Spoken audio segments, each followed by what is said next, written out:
Hello, welcome back. I'm Lori Williams. I am an energy healer, psychic medium, animal communicator, and spiritual teacher. And today I'm going to talk to you about journaling for the overthinker. So I've had a lot of people that have messaged me and said that they're not good at journaling. They don't like journaling. The whole idea of it just really completely sets them off. And how do I journal for basically for growth? For personal growth.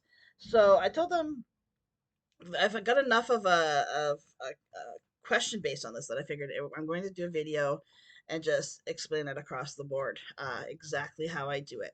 So, as an overthinker, the worst place you can be is stuck in your head because we take little thought like this and we expand it into something huge.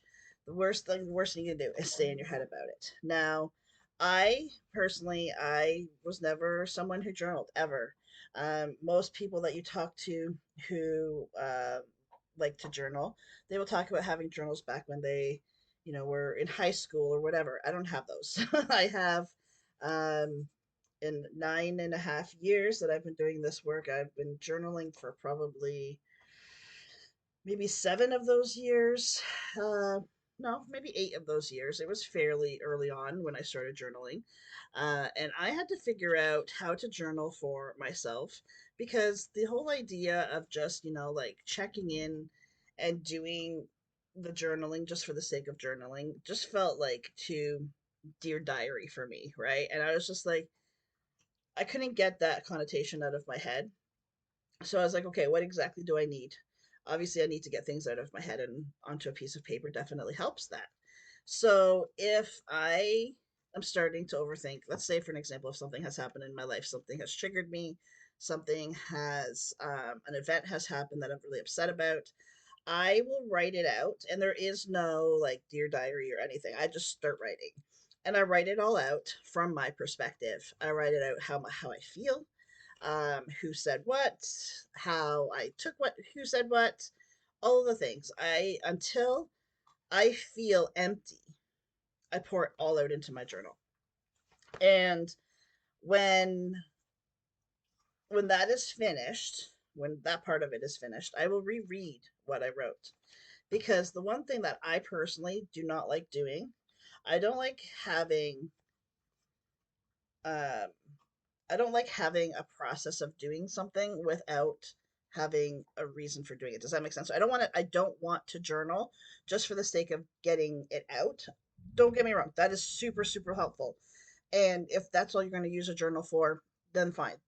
Do it. Do that. That's better than nothing. But I like to take it one step further and grow from it and learn from it. So I vowed with my very first journal ever that I would never leave anything in my journal on a negative note. I can curse and swear and judge and do all the things while it's coming out. Uh, but I refuse to leave it on a negative connotation. So once I reread what I've wrote, I will go back. First of all, the first question I'm going to ask myself is what can I learn from this? What good is going to come from this? Is there something that I need to check within myself where, because I mean, especially if what I'm writing involves a third, like, or a second person, I guarantee you any issue that happens between two people, both people have responsibility in it. So I want to take ownership of what I'm responsible for. And I go back when I reread it, I'm looking for those things. I'm looking for how can I shift my perspective around this so that it's not making me angry, or it's not hurting me, or it's not I'm not frustrated by it, or whatever. Maybe it just is a matter of letting it go. But I figure that out in the reread. I figure that out. I don't try to paint a picture of positivity when I'm first going through the motions of it, because I'm not in a headspace to be able to do that. I need to get it all out exactly as it is, or exactly as I feel it is. Like I said, there might be cursing and swearing. There may be judgments. There may be blame. Whatever the case is. Usually, it's not pretty, but I need to get it all out, and then I could look at it through a discerning eye and from a different perspective and start to shift my perspective around it at that point. If I can see something good in this, then that whole process just makes me feel so much better.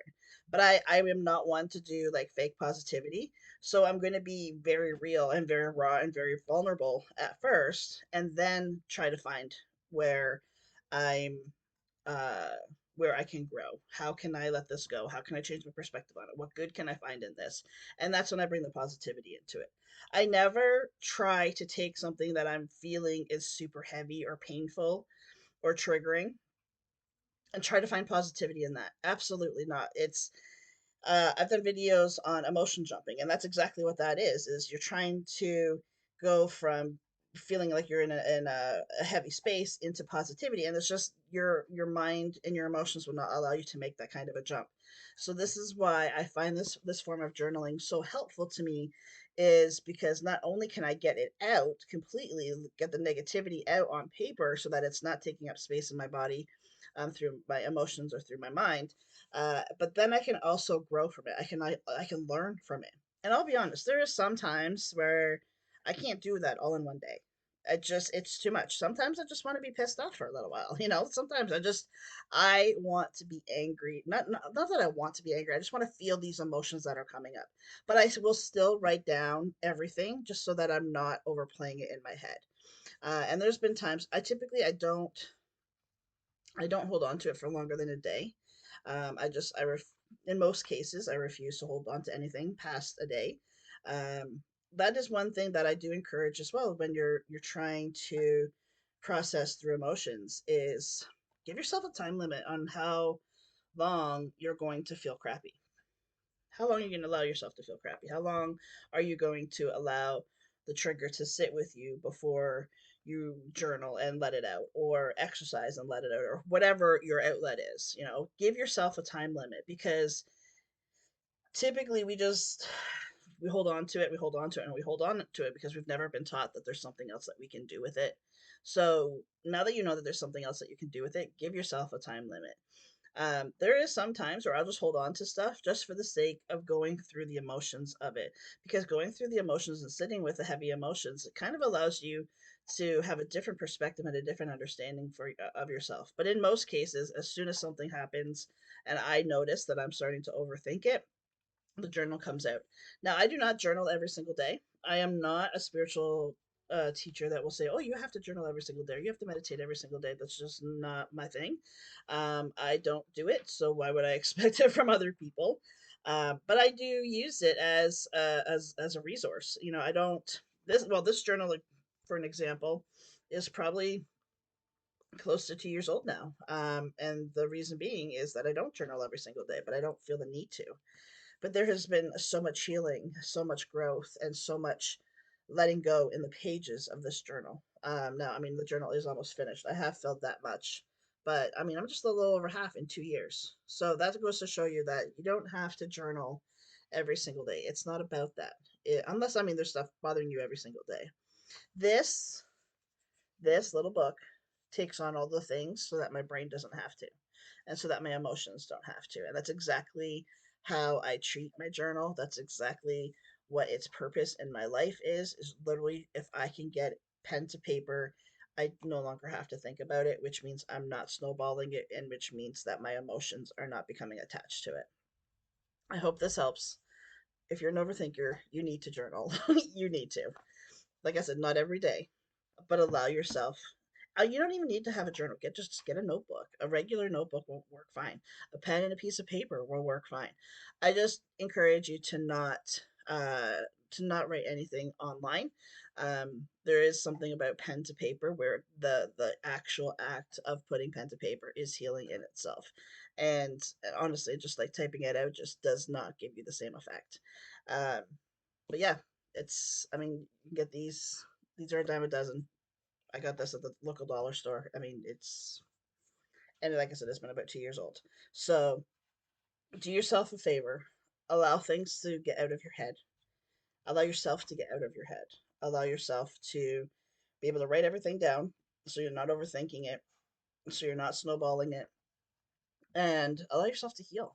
There is so much opportunity for growth when you go back and you look at something that you have written and you were like, you know what, in the grand scheme of things, this really doesn't matter. but you would never come to that realization while you were in your stuck in your head about it. And that's why journaling, it can be definitely so effective.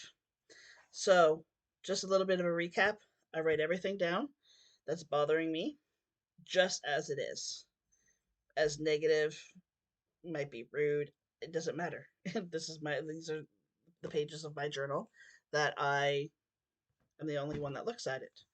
That was another thing that I do want to talk about too, so I will be adding that shortly. But um, when once you write everything down, you want to reread it at some point and find out, how can you shift your perspective around it. You might just realize once you write it down of like, wow, this really isn't a big deal, or wow, holy shit, like I really overreacted. Maybe I should go and apologize. Like something like that. It might just be that kind of a realization.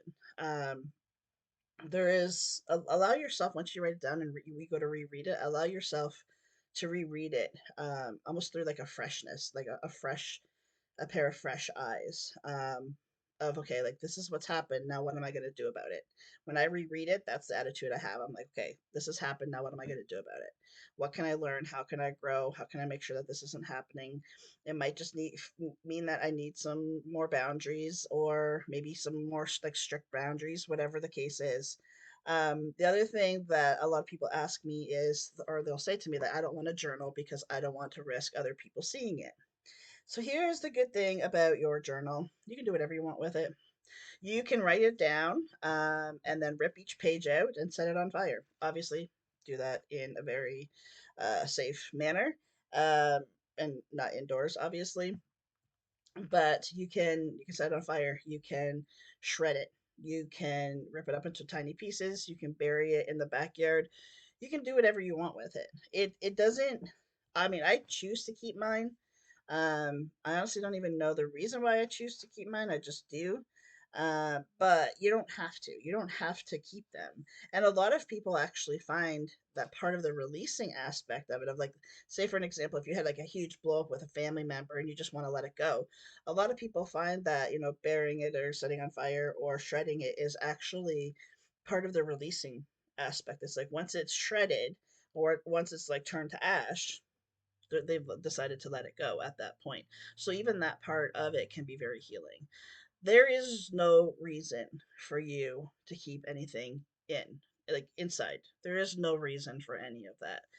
You're always safe to be able to write things out. You always can make the time to write things out. Just learn to get it out of your head and onto a piece of paper, and then do with that piece of paper whatever you wish. You don't have to keep it. It doesn't make a difference for your healing if you keep it or not. All right, so that is it for today. Thank you so much for joining me. I'll see you back here next time. Until then, take care. Bye for now.